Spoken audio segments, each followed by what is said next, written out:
Welcome to Spiedel's California Minute. I'm your host, Catherine Zidane. This week we're covering reasons why the FTB may reject a power of attorney submission and tips for avoiding errors. Take a deep dive into California state tax issues like conformity, the pass-through entity tax, residency issues, and more at Spiedel's Critical California Tax Issues webinar. The live session is happening on August 28th, and you can get details and register at caltax.com.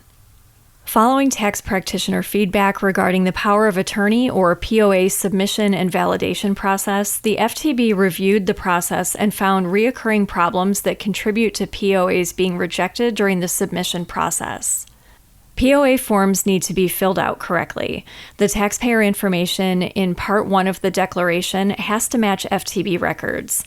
This information includes Social Security number, individual taxpayer identification number, federal employee identification number, California corporation number, California Secretary of State number, or taxpayer name. Another common error occurs when authorized tax years are entered incorrectly, so be sure to follow the instructions for Part 3 of the form. POA forms that are incomplete or illegible will be rejected.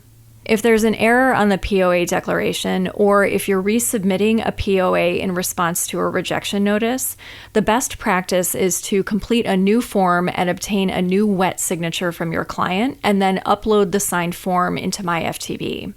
POA forms are required to be signed with an original wet signature. The FTB does not accept digital or electronic signatures on POA forms, and copied or recycled signatures from previously rejected forms are not accepted. Also be sure you're submitting the correct forms. Common errors are mismatched form types or revisions. For example, one submission includes pages 1 and 2 from a POA form, but page 3 from a tax information authorization, and using non-FTB forms. For example, submitting IRS Form 2848 to the FTB. Another common reason for rejection is MyFTB submission errors. These include information keyed into the MyFTB POA wizard that does not match all the fields on the uploaded POA form, and submitting any documents other than the POA form and supporting documents that support each signer's authority to execute the POA will result in a rejection.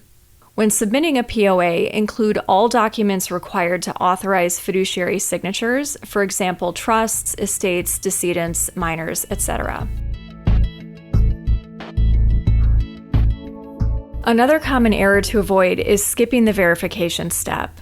The relationship verification step needs to occur, so make sure your client is aware of the process and that they respond to the relationship verification letters.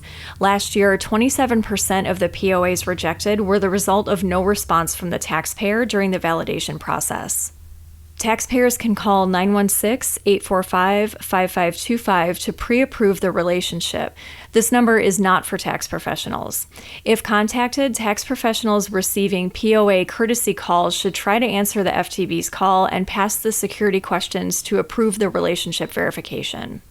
The FTB's POA unit aims to process a POA within 15 business days. Currently, the average processing time is 12 business days. In 2023, the POA unit processed 87,000 POAs with a 28% rejection rate. The FTB recommends not waiting until the last minute to submit POA declarations in consideration of the 15-day processing time frame. To stay up to date with state tax topics like this, subscribe to Spiedel's California Tax Letter. This monthly newsletter is written by California tax pros for California tax pros in plain English with helpful examples and charts.